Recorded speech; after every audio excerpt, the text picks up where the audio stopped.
Es una prensa que no está basada en el periodista, está basada en un formato que busca generar pánico en la población, miedo, inseguridad.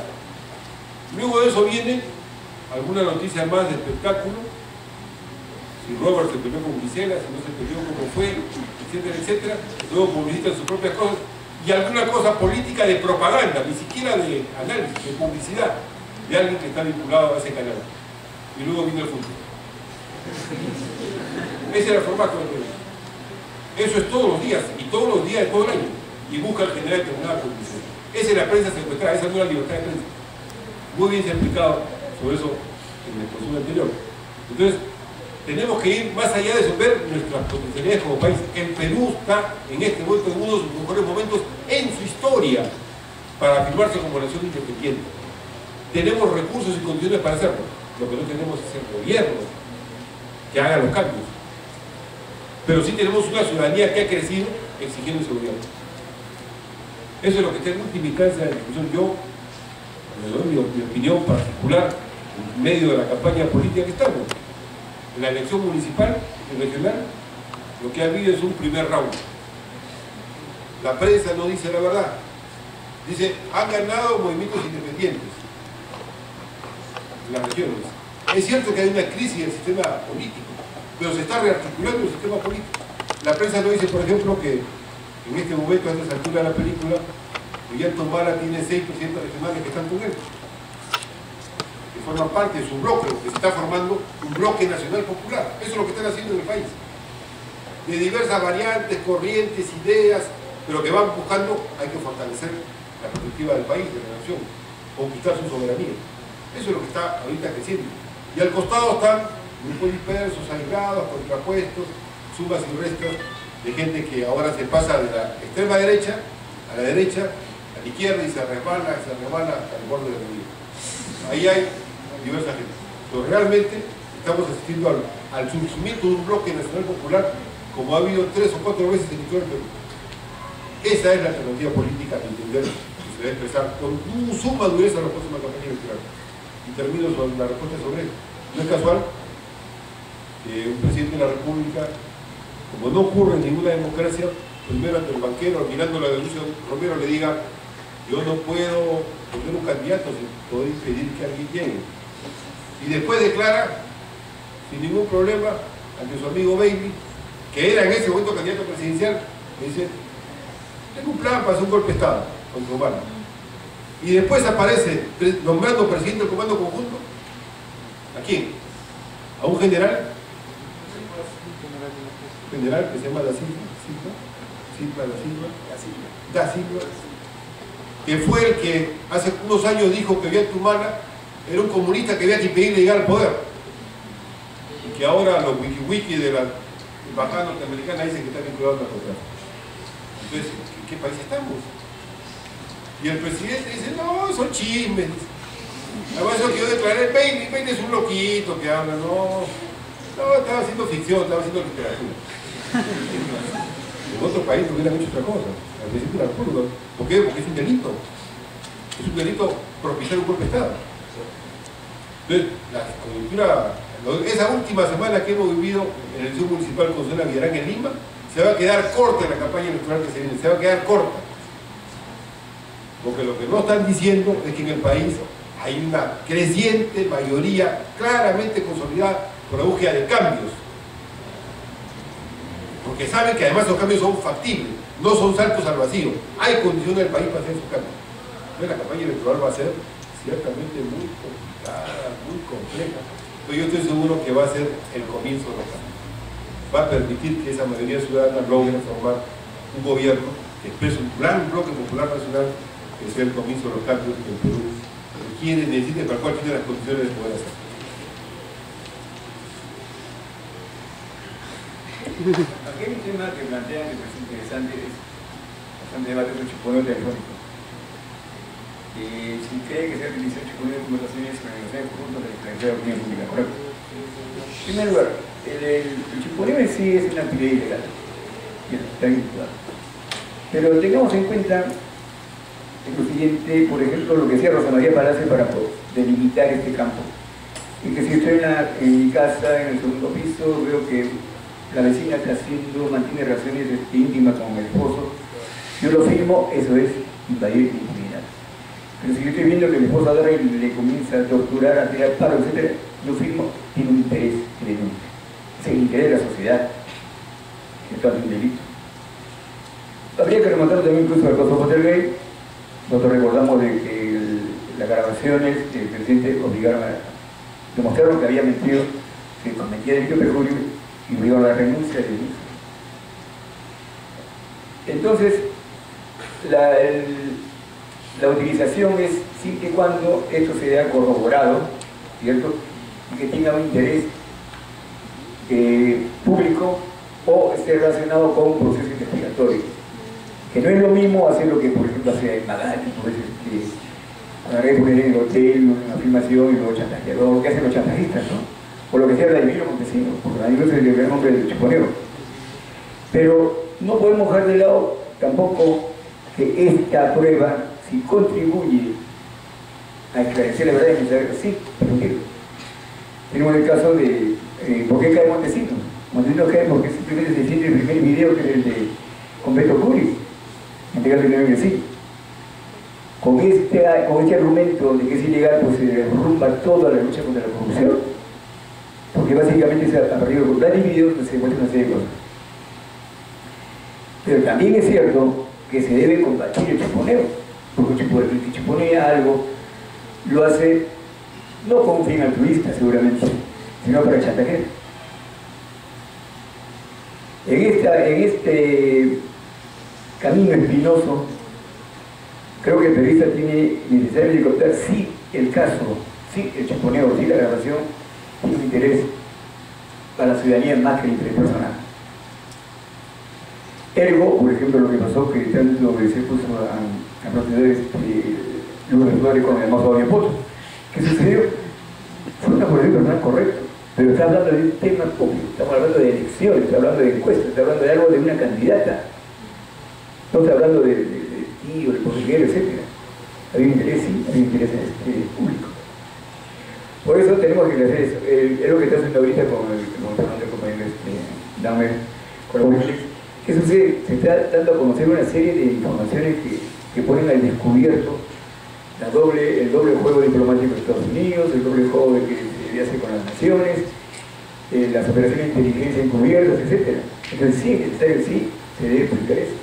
Y interesa a la ciudadanía. Pero como lo digo a la vez, tenemos que tener mucho cuidado en quiénes ejercen o quiénes practican estos chuponeos, que no sabemos si son chantajes, si son o tienen algún fin previsto.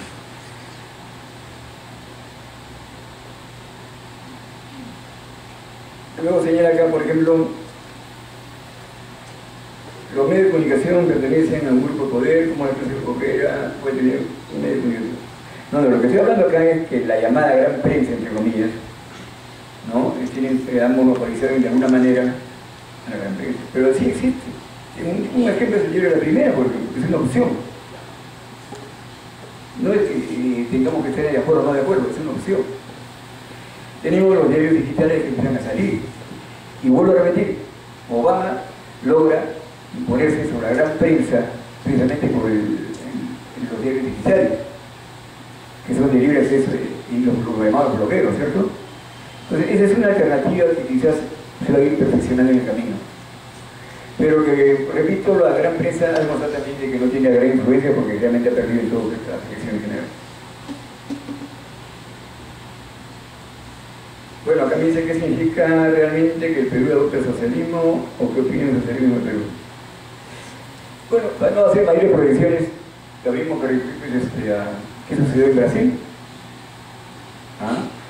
¿Qué sucedió Correa, en Bolivia, etcétera, donde hay matices socialistas? Y no se derrumbó ni se cayó el mundo como nos advierten acá lo que están quitando el fantasma del socialismo. Estamos acá, América Latina tiene mucho más gobiernos pro-socialistas que pro-capitalistas. Pero es de Chile que ha vuelto realmente el sistema neoliberal. Y por otro lado, tampoco significa que llegue un gobierno de socialista o alianza socialista que va a ser un gran cambio, una ruptura total, no. Actualmente tenemos que lograr, lo que se está hablando es de temas que son comunes como la redistribución de la riqueza, el corte de la corrupción, la democratización de la prensa, etcétera, que eso ya existe en otros sitios. Por lo tanto, yo creo que el país, un proyecto socialista en el Perú no solo es aceptable, sino conveniente.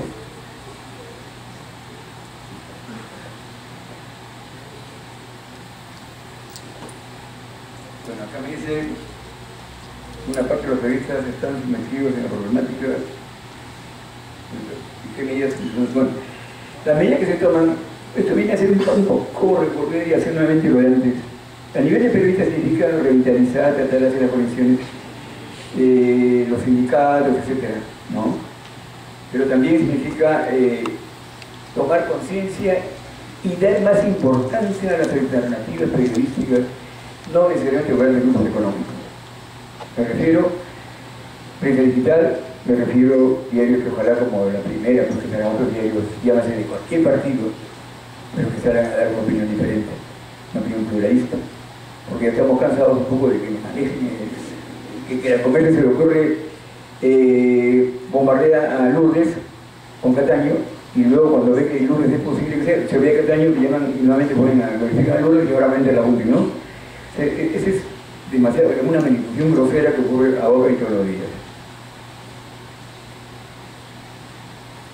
Si bien los periodistas están subordinados a sus superiores, ¿qué alternativa hay para combatir esto? Bueno, cuando hablamos de este problema, no lo estamos diciendo para justificar o para amedrentar. No, este es como un soldado que tú le dices, hay tales problemas en la trinchera, hay tales problemas que hay y tienes que ir a combatir. Imagínate que un soldado dice, hay tales problemas, el soldado dice, no voy. No. El periodista tiene que realmente volver a sus fueros de organización, y hay grandes periodistas que son independientes, hay grandes periodistas que pelean en su propia cancha y están peleando su punto de vista. Tenemos que tener en cuenta que si bien la objetividad periodística puede ser una utopía, la honestidad es un deber. Eso sí lo podemos hay que ser honesto. Tú puedes pensar en A o B, pero no puedes desinformar. No puedes agarrar tu cobertura informativa y no publicar esto porque no conviene, y publicar esto porque conviene, ¿no? Ahí sí es necesaria honestidad antes que la utópica objetividad.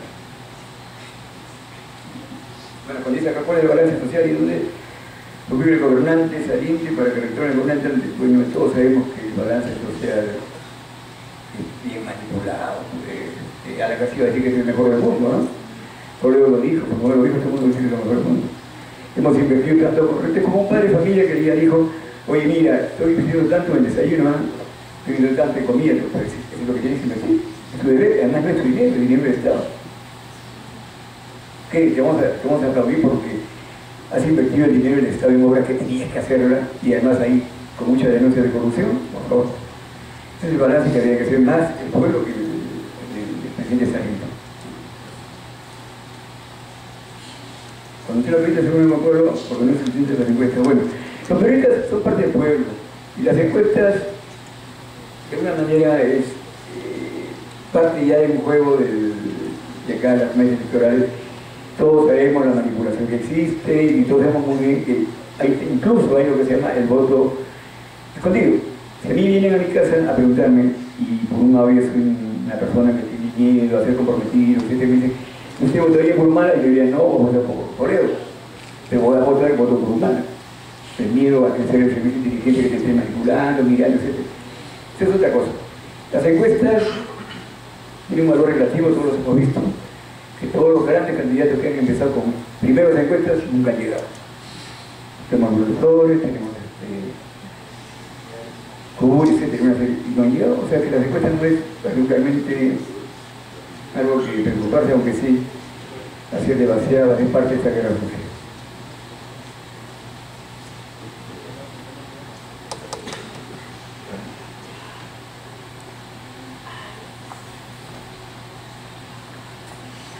Aquí dice, bueno, lo veía en los canales son los que negocian información, porque existen muchos periodistas que se jactan de hablar de libertad de información y de la relación con poco periodistas. Bueno, todos sabemos que el editorial que se habla, la persona que está leyendo un comunicado, un editorial, No estamos hablando de criterio personal, es un criterio de empresa, es lo que piensa Canal 2, Canal 4, etc.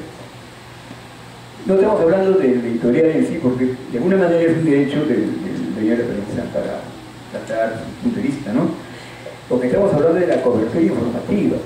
Es decir, un hecho sucede con otro hecho y hay que publicar las dos cosas, así va en contra de lo que uno cree. Es decir, porque a mí yo creo en el candidato A y alguien denuncia algo con el candidato A, no lo publico. Y si el candidato ve que no lo tengo, voy a poder mencionar mucho. No, ahí estamos mal. La objetividad, como volver a ser tópica, pero nosotros sí tenemos el deber de publicar los lados. Y esto sí creo que va mucho más allá y creo que se está tomando conciencia bastante en muchos periodistas. Es más, hemos visto el caso de México, por ejemplo, que nunca nadie imaginaba que venía a optar por una candidatura de izquierda, por las razones que tuviera. O un baloncillo que visitara a la casa de Villarán. Bueno, o sea, estamos viendo que se está logrando abrir el camino a un movimiento. Yo creo sinceramente que en esta campaña electoral va a ser bastante fuerte y va a ser mucho más fuerte va a ser que anteriormente. Ayer he visto, por ejemplo, que le han sacado el caso de Saray con Toledo. Se están sacando los videos con derecha. O sea, todo unos días ya Saray es una mujer derecha, que ni siquiera, pero ahorita está sacando los ultimitos, haciendo los refritos, etc. Esto no creo que el gran público, la ciudadanía en sí, lo va a digerir como yo pienso.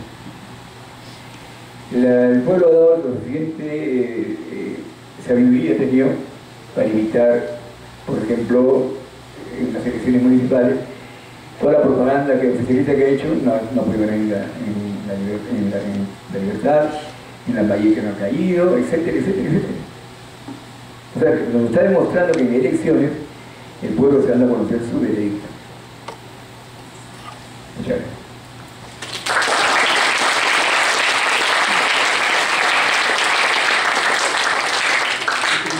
Una pregunta más que quiero responderla rápidamente. Creo que el segundo bloque. Dos preguntas sobre el gas. En el tema de gas ocurre que hay un juego con las cifras como hacen las encuestas. Las encuestas dicen a nivel electoral, en el Perú la votación es tanto. Uno ve la ficha técnica y dicen, hemos solamente hecho una encuesta urbana. Y urbana solamente a una parte de las ciudades. Al final, no es en el Perú lo que dice la encuesta, es el 50% del Perú lo que refleja la encuesta. Depende de cómo han escogido el 50%. Pues uno va a la salida del estadio de Alianza Lima y le pregunta a los hinchas de Alianza Lima cuál es el mejor equipo del Perú. No sabemos cuál va a ser el resultado. Entonces, yo soy por si acaso, pero hay discrepancia por el punto. Eso quiere decir que la encuesta puede ser manipulada, depende de cómo sea la encuesta. Pues igualmente pasa con el gas. Con el gas se nos dice, tenemos suficiente gas. No hay problema con el gas, podemos exportarlo. Y hablan de reservas probadas, probables y posibles.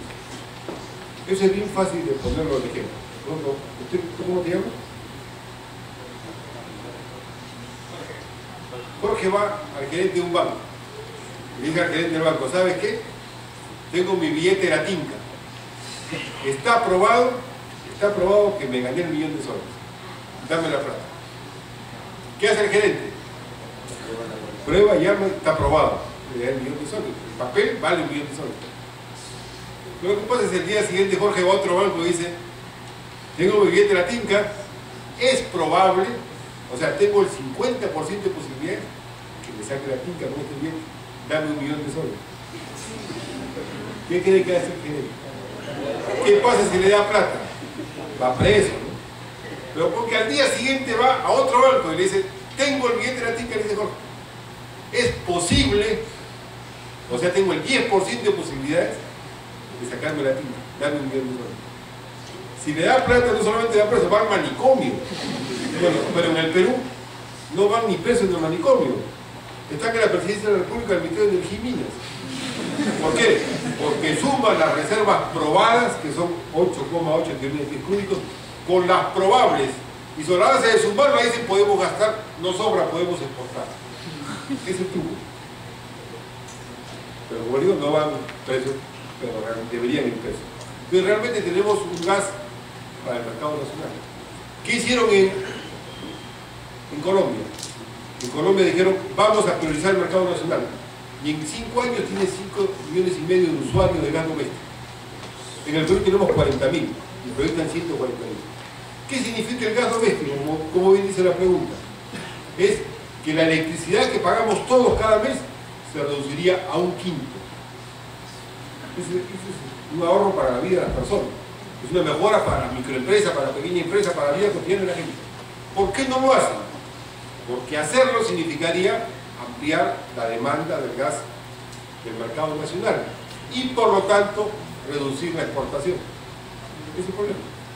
La discusión del Perú es si recuperamos el gas del lote 88 y 56 que nos lo devolvió gratis ayer, porque lo exploró, lo encontró y no lo explotó, lo devolvió al Perú, y ahora está en manos ilegalmente de una empresa monopólica de los exporta. Si lo recuperamos para nuestro desarrollo, esa es la discusión del gas.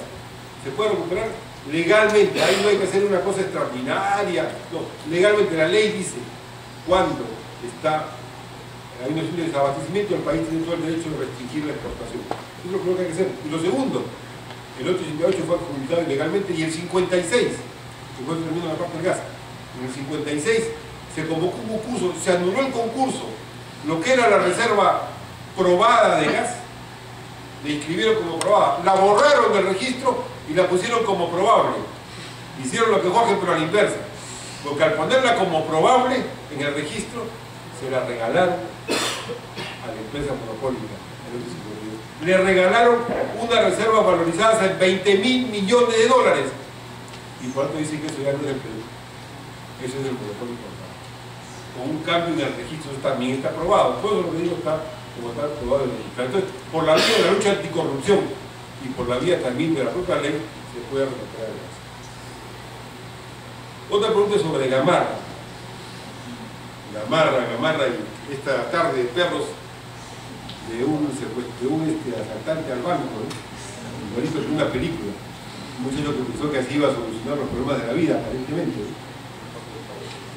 Gamarra es una expresión del Perú y es la expresión que hay en nuestra industria. Les ponía el caso de Piura. En Piura las principales cadenas productivas son de pequeños agricultores, banano orgánico, mango, café, así, etcétera, limón. En Lima, la ciudad de Lima es una ciudad de pequeños productores, de microempresarios. Por ejemplo, yo hice el plan de desarrollo económico local en San Juan de Lurigancho. En San Juan de Lurigancho hay 3 conglomerados: confecciones, mecánica, calzado. Y al fondo están todos los artesanos. De esos 3 conglomerados no están organizados, pero jalan los insumos, producen y venden. De vez en cuando, Topitop, por ejemplo, tenía 4.000 trabajadores, pero tiene 10.000 a 15.000 subcontratados. De repente una señora en un barrio, no en el San Juan de Lurigancho, sino en el RIMAC o en Comas, me llega por radio o por teléfono: oye, tenemos 2.000 blujines, quiero que le pongas piedritas. La señora llama a sus amigas, las reúne, todo, se pasan 2 noches poniendo piedritas y luego lo entregan. Eso se llama régimen de subcontratación. Eso está extendido en todo Lima. Así vive la mayoría de Lima en este momento. Esa es la principal actividad económica que hay en Lima. Eso se expresa en Gamarra, en última instancia. Es una de las expresiones. También se expresa en las exposiciones de muebles que hay aquí en El Salvador. Y también se expresa, digámoslo con claridad, en Saga, en Ripley. Porque en Saga y en Ripley lo que hay es también la absorción de eso, una parte del contrabando de la moda que ya pasó en Chile y otra parte de lo que se produce en el Perú, que va o de Gamarra o de los propios conglomerados de la zona, va a Ripley. Solo que ahí lo ponen y le ponen su precio.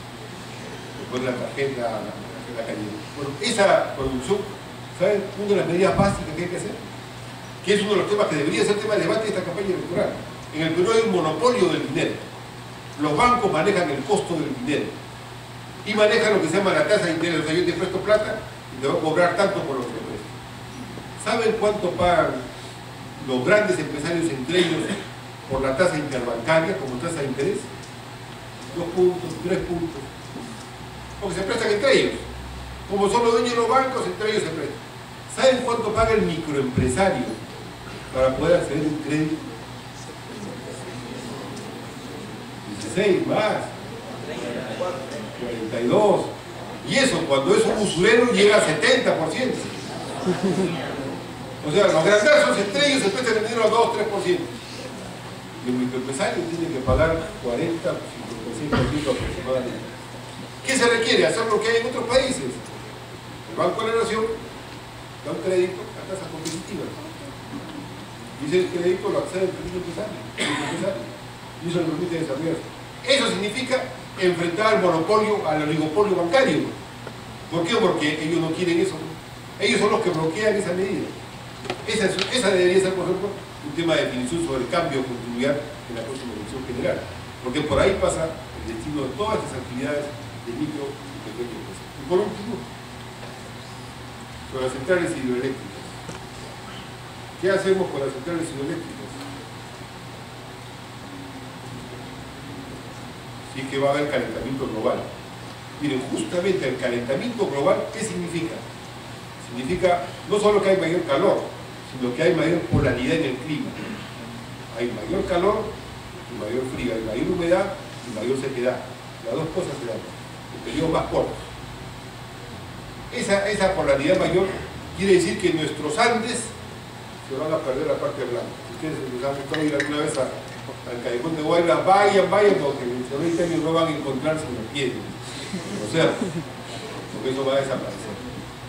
Entonces, ¿qué hay que hacer? No es que no vaya a haber agua, no es que no vaya a haber lluvias, van a haber más en periodos más cortos y con mayor efecto de vulnerabilidad, o sea, van a ser más erosivas las lluvias.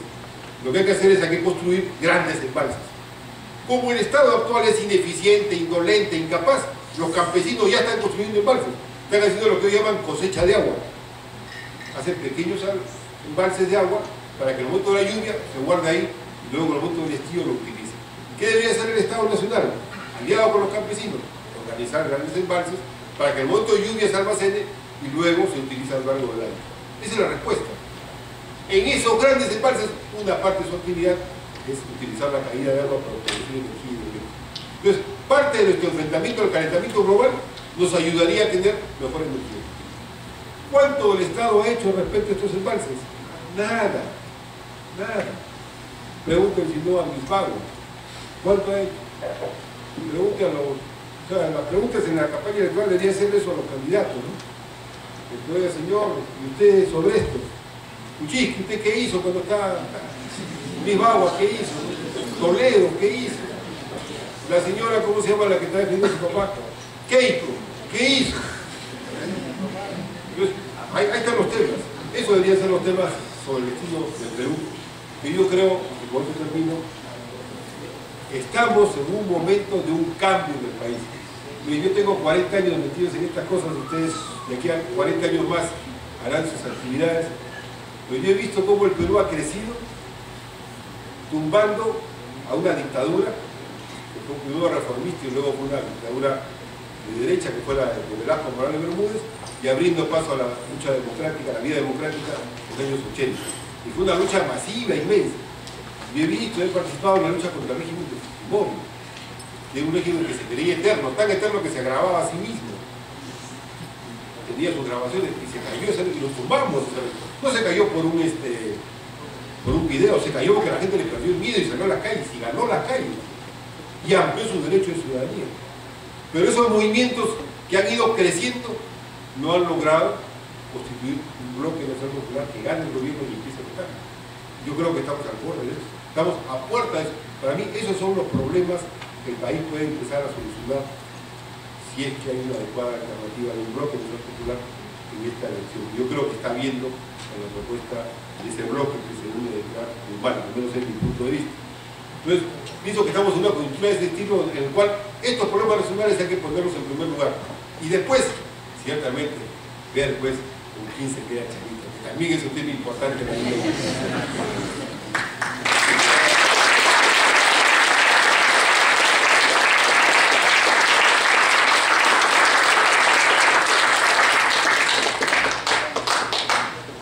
Bien, sin lugar a duda el tema es bastante rico, bastante amplio y también hemos podido apreciar, hemos podido también compartir y seguramente más de uno, ¿no? Se queda pues con esa desazón por el hecho pues, de que en nuestro medio, en nuestro país, muchas veces pues, nuestros gobernantes, no, como lo manifiestan, no están cumpliendo pues, a cabalidad su papel para el cual han sido elegidos. A nosotros como estudiantes, como ciudadanos,